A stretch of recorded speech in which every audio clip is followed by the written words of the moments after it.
Conor Ben, niyabangan agad si Pacman. Marlon Tapales, award-winning. Pinoy versus Hapon na naman. Pag-usapan natin yan mga trops. Ngunit bago tayo magpatuloy, pakiclick muna ng like and notification bell button at pasubscribe na rin sa aking Easy Work Sports YouTube channel.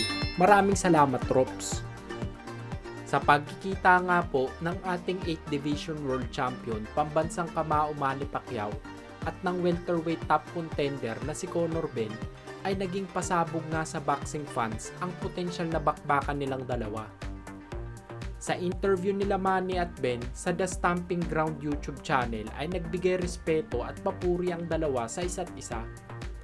Ayon kay Pacman ay magaling na boksingero si Ben at naniniwala siya na makapagbibigay ito ng isang mega fight sa kanya. Ayon kay Manny ay excited daw ang buong boxing fans sa kanyang pagbabalik at sa potensyal na bakbakang ito. Alam daw ni Manny ang kapasidad na meron siya at ni Conor Ben at mas eksperyensado siya dito. Ayon naman kay Conor Ben ay iniidolo niya si Manny at ngayon nga ay magiging rival na niya sa ibabaw ng ring. Ngayon na daw ang oras para sa kanyang boxing career at magiging handa ito kahit sa June o September ganapin ang laban. Nang matanong naman si Ben sa kung anong mangyayari sa bakbakang ito ay sumagot ito na 4 rounds lang daw ang aabuti ng laban. Medyo mayabang ang naging prediction dito ni Ben mga trops, ngunit tignan na lang natin kung magagawa niya ito.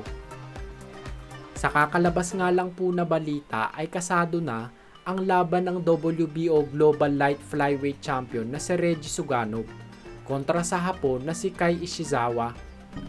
Si Suganov ay may kargadang 14 wins, 1 loss at may 4 knockouts. May edad na 26 years old at may height na 5'5". Samantalang si Ishizawa naman ay may kargadang 11 wins, 3 losses at may 10 knockouts. May edad na 27 years old at may taas lamang na 5'1.5". Si Suganov ay rank 9 sa WBC, rank 6 sa IBF at rank 4 sa WBO. Kaya kung sakaling manalo ay pupwede na umakyat ang ranking sa mga sanctioning bodies. Abangan natin mga trops kung magagawang umusad ng ating kababayang si Suganov sa light flyweight division. Pero hopefully ay magkaroon siya ng title shot sa mga kampiyon sa dibisyong ito.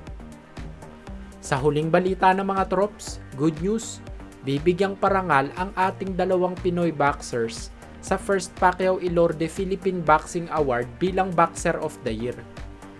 Ang dalawang boksingerong ito mga trops ay sina former WBO World Minimum Weight Champion noong 2023 na si Melvin Jerusalem at ang former Unified IBF and WBA Super Bantamweight Champion noong 2023 na si Marlon Tapales.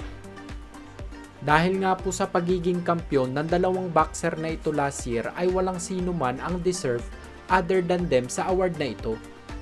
Ang event ay gaganapin sa March 24, 2024 sa Okada, Manila.